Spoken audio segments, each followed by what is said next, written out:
Heyo! So, I just finished reading Oliver Sacks' Hallucinations. This book was published in 2012, if I recall correctly, and he died in 2014.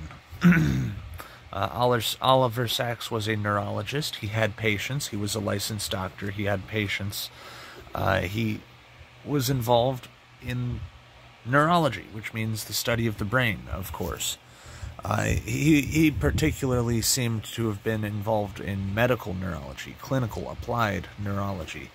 However, this book deals with much more than the clinical, much more than the sterile academic functions. And that's part of why I stopped reading it for a little while. I started reading it right after I got it, and I realized that it was really just relaying information. And I kind of lost interest for a little bit. But today, I picked it up, and I was about halfway through it, and I read all the rest of the way through it in one day. That's more than 100 pages in one day. And on top of that, I read my other books as well, the books that are on my required reading list. Those are books that are here to help me with my writing of my book. My writing of my book, which I am writing, by the way. I am writing my book. Anyway, this book really just relays information and compares information. It compares medical information with scientific information, with philosophy, with history. There's parts where he discusses the history of this or that illness. Like, he discusses the history of epilepsy. And he's like, oh, this was taken to be sacred because it provided divine visions, and it was like an intimate moment and with God and stuff. I would have to reread it to go over exactly what he said about it like that. But it was, he presents the history of it.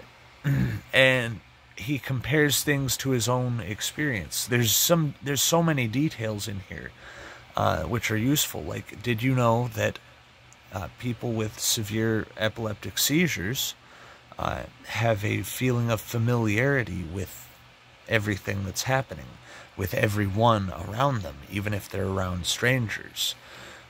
Now, that's not exactly the same as the feeling of unity from psychedelics, and he actually discusses true spiritual experiences and psychedelics in this book.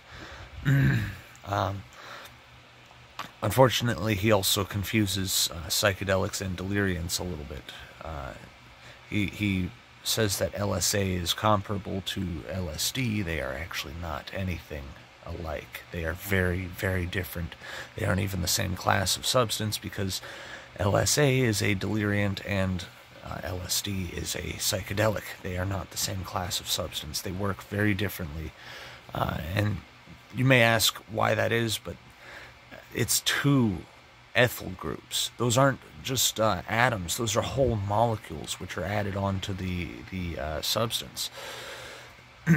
Now, Sacks' book is still useful. Even though it is just relaying information, it is useful because of the comparisons, because of the detail and depth that he goes into about not just one kind of hallucination or another, but many kinds of hallucinations. He deals with hypnagogia, when you're like on the edge of sleep and about tripping.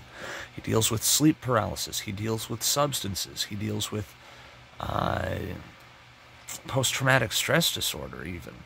He deals with all of it. He goes into all of it. It's crazy. So, yeah, and he deals with so many examples from history. You can definitely get something out of it, especially if you are a neuroscientist. So, thank you for watching. Peace.